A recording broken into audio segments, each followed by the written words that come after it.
So today I have the huge 50 tips that you need to know for Apex Legends Season 13. These are going to be tips that everyone should know, and if you don't, then you'll learn something new. And there's also a hell of a lot of tips in here that I believe a lot of people do not know and will really help you progress in the brand new season of Apex Legends. Hey, how's it going? I hope you're having a fantastic day and welcome back to the channel. Now this is going to be a longer video, so I'm going to cut straight to it. Light ammo is the most common ammo in the game, so using guns like R301, R99 or even the car SMG may be more viable than others. Energy ammo is the least common ammo in the game, meaning weapons like the Havoc and the Triple Take may be less viable than others. If you reload for your empty mag, you will actually reload quicker. Helmets are more viable this season than ever before. If you have purple armor and a purple helmet, you cannot get one-shotted by a Kraber anymore. I know, insane. Crypto can respawn instantly with his drone, so if you have Crypto on your team, just let him res. When playing Newcastle, the red shield goes off your knockdown shield, not the person you are resing. So if you're playing Newcastle, you need to be picking up the better knockdowns. When healing as Octane, make sure you stim just before the medkit finishes. You'll get the speed of the stim and you will not take damage. This rank season rewards placement more than kills, so make sure you're making it to endgame. Newcastle's ult can lock onto enemies, so please jump over and save your squad. You need to drop a like right now.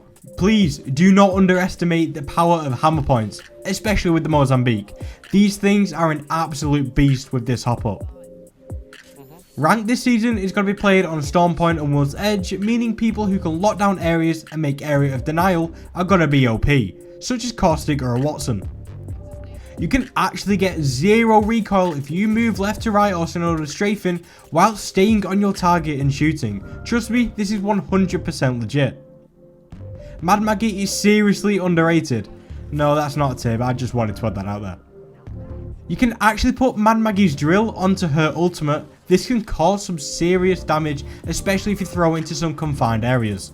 Val can no longer spin when she uses her ultimate. So if you think you're going to get shot at, don't risk it. Don't take the ult. Go somewhere and play it safe. Aim for the head. That's it. Just aim for the head. When using a boosted loader, if you reload when the ammo indicator turns green, you will be granted extra ammo in your clip. If you want to win more games, land at the edge of the map, get the loot you need, and play ring. Scan beacon, play ring, scan beacon, play ring. If you want to win games, it's as simple as that. Use a controller. Nah, I'm joking. Well, I guess you could. Use meta weapons. There's no point running around with an L-Star and an alternator when you just gotta get rolled by a Spitfire and a PK. Use weapons that are in the current meta of Apex. When landing, prioritize weapons over shields. Purple armor may be enticing, but a weapon is going to get rid of the enemy and essentially the danger at the start of the game. Going for the weapon will give you a higher percentage of surviving rather than going for the armor.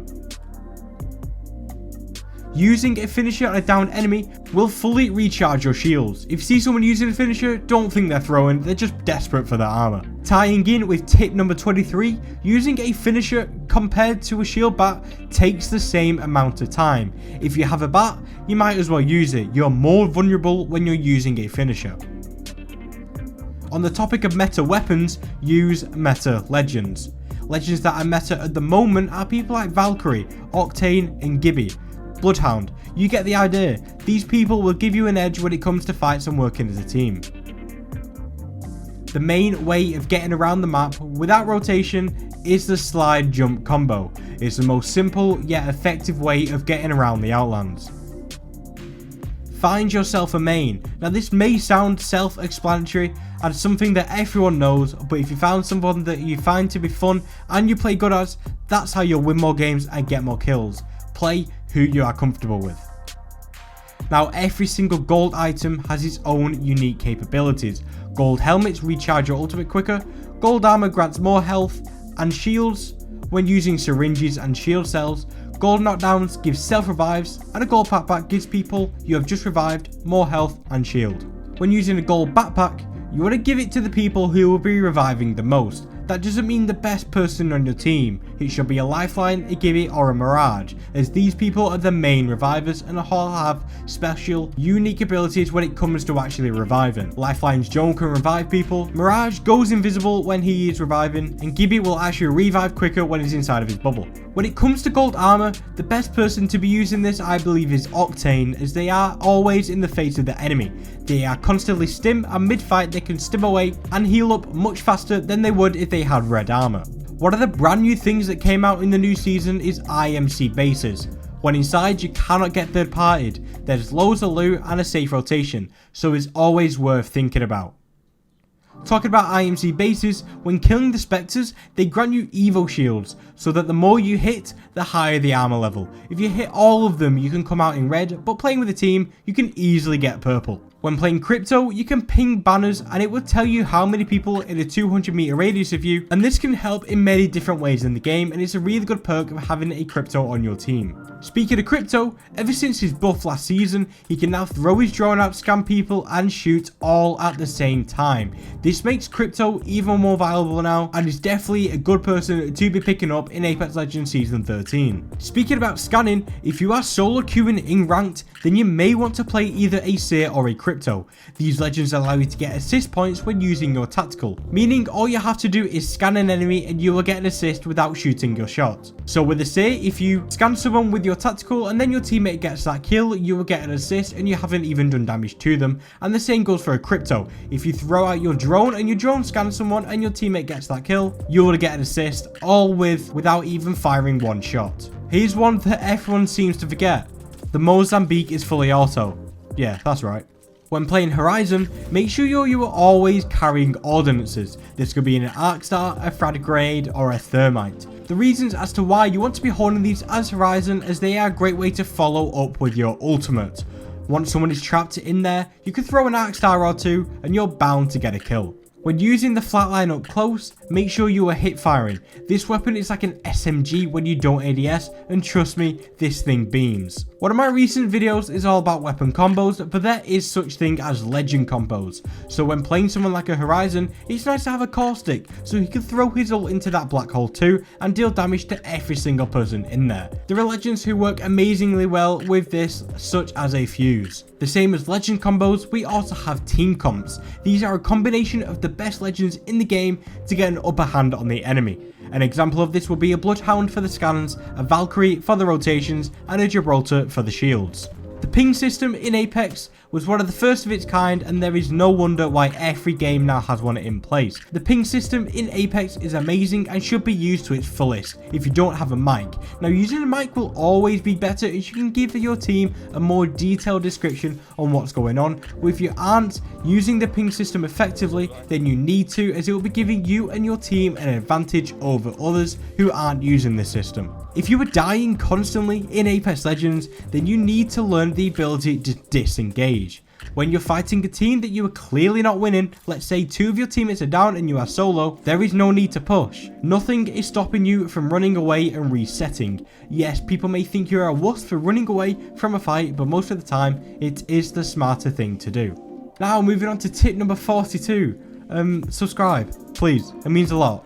Cheers. Crafting was added a while back now, and it's one of the best things that has ever been added to Apex. The best thing to do in crafting is to rank up your Evo shield. If you loot up a whole POI and have nothing but grey, just 50 crafting materials will give you the ability to rank up your Evo to blue. This is a really good thing to have at the back of your mind, so you'll never be caught out in the open with any armor less than blue. The same as a flatline, when hip firing with the car SMG, the hip fire is also an absolute beam, and it's the most accurate in the game. It's the exact same as it was from Titanfall, so if you get caught up on close, make sure you use the hip fire. With the addition of Bangalore challenges, this is a great way to warm up and improve your aim overall. Take advantage of these, especially the G7 Scout one.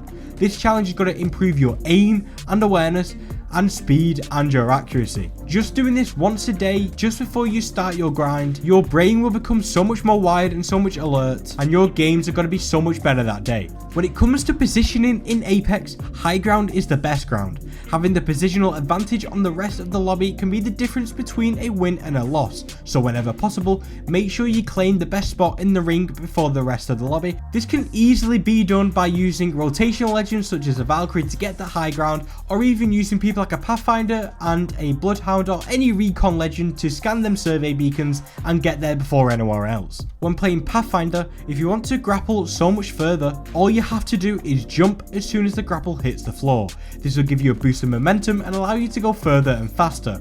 This is great for many reasons, such as to rotate in and out of fights quickly. When it comes to ranked Apex Legends, running as a 3-stack will give you the best opportunity at ranking up so much quicker.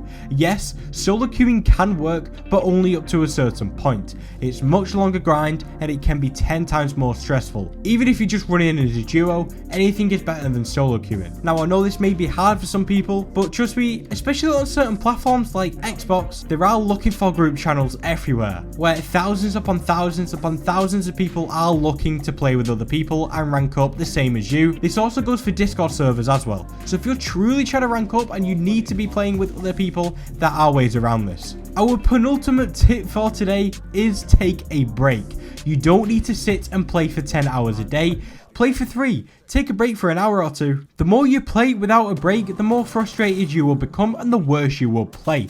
Don't think that you aren't allowed a break. You are, and it's some of the best cures to having a bad day. Our final tip for today is number 50, will be to play whoever you want. Yes, there are meta legends out there, and at the end of the day, Apex is a game. You are here to have fun, and if you're having fun with a legend that is non-meta, that's fine. Play whoever you want, when you want, as long as you are having fun. Now I know that was a lot to take in, but I do truly hope you enjoyed this video. If you did, make sure you go down below and drop a like, and don't forget to subscribe, because when you subscribe you will be entered into the next subscriber shoutout. Now this video took me a hell of a long time to make and record, so yes, if you do actually enjoy this video, please drop a like, it will mean the world to me. Hopefully you learned a lot of things from this video, and even if you didn't, I hope I refresh your memory on a lot of things that you should know and already be doing. Thank you guys so much for your support recently. We are coming up to 2k subs now. We're about 400 subs away. Thank you guys so much support. Once again, it's been my pleasure. And until next time, keep dominating legends. I thought shots were being protected.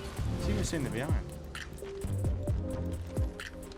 Oh, this came from the third pipe, but was way too late. Backing out of my drone. I'm good to go. What was the one shot? I got that. 10 seconds to the ring. It's close at least. Got another busted.